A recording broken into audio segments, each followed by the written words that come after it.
Okay, so today we're jumping into a really chilling story, one that's pulled straight from a screenplay. It's a tale about grief, a really dark promise, and a house that holds way more than just memories. This is about what happens when the thing looking back at you from the mirror is more real than you are. And it all kicks off, like so many unsettling stories do, with this quiet, totally ironic whisper. Our main character, Elena, is just hollowed out by grief. She arrives at this imposing, frankly unwelcoming place, Blackwood Manor, and she mutters, "Home, sweet home." But you can tell the words just taste like ash in her mouth. So, why is she here? Well, she's trying to fulfill the last wish of her late husband, Marcus.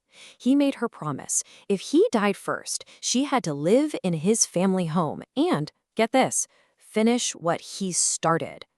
That is a promise that is about to take on a whole new, terrifying meaning. All right, let's dive into this.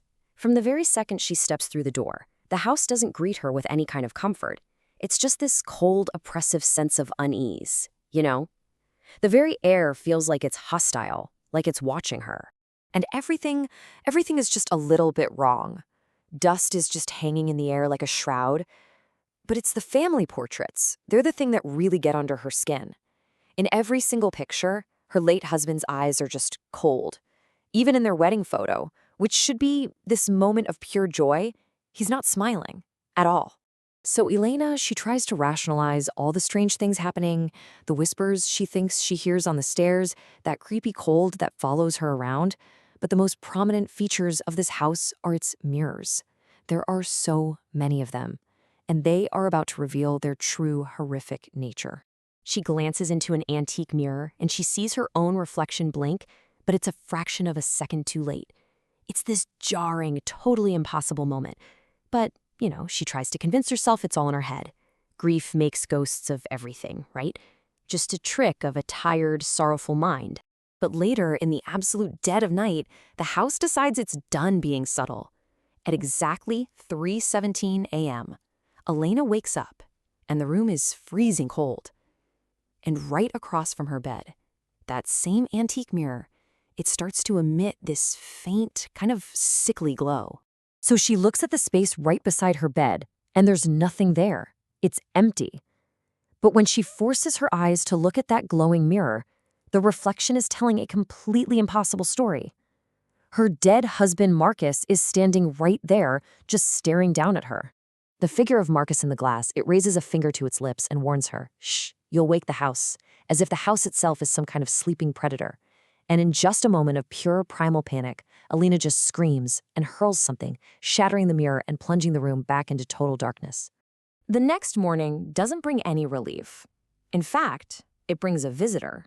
A friend, Dr. Reyes, shows up, and it is not a social call. She's there with a dire warning. Whatever Elena is going through isn't just grief. It's history, and it's repeating itself. Dr. Reyes just tries to plead with Elena, trying to cut through all that grief and denial with this one terrifyingly direct statement.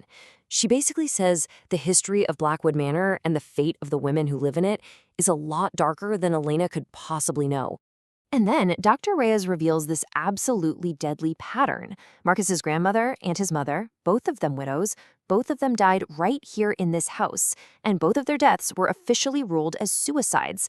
And now here's Elena, another grieving widow under the exact same roof.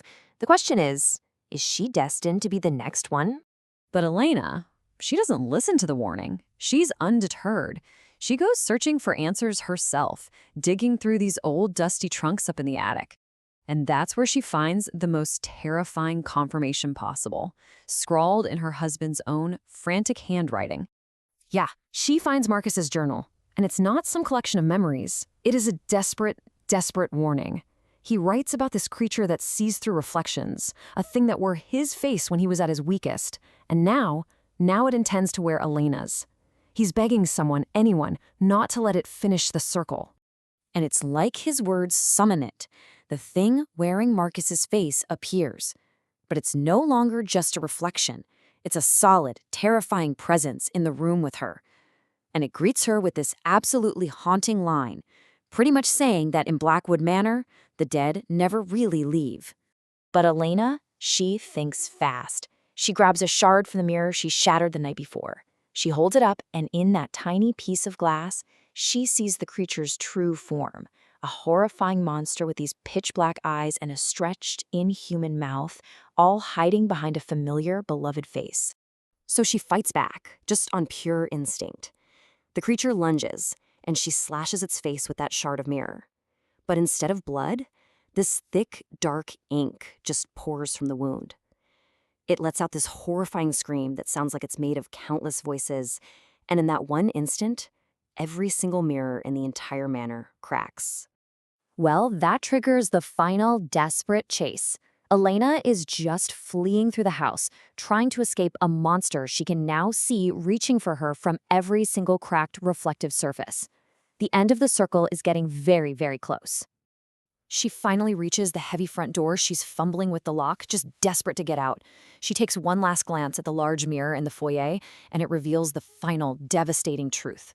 Her own reflection is smiling back at her, a cold, triumphant, predatory smile that she is definitely not making. And in that one single moment, this horrifying realization just washes over her. The battle she thought she was fighting, the escape she thought she was so close to making, it was all just an illusion. The fight was already over. In fact, it was already lost. You see, the entity was never trying to get to her. It was waiting to replace her. And as the real Elena's eyes turn black, her perfect double just steps right out of the mirror, finally free. This new Elena, now in complete control of her body, turns that mangled creature that used to be Marcus and just declares the curse complete. As she says the words, the last remnants of his tormented spirit just dissolve into shadow, its purpose fulfilled. And in the final moments, the entity just settles into its new life. It sits down at the vanity, a perfect copy of the woman it just consumed.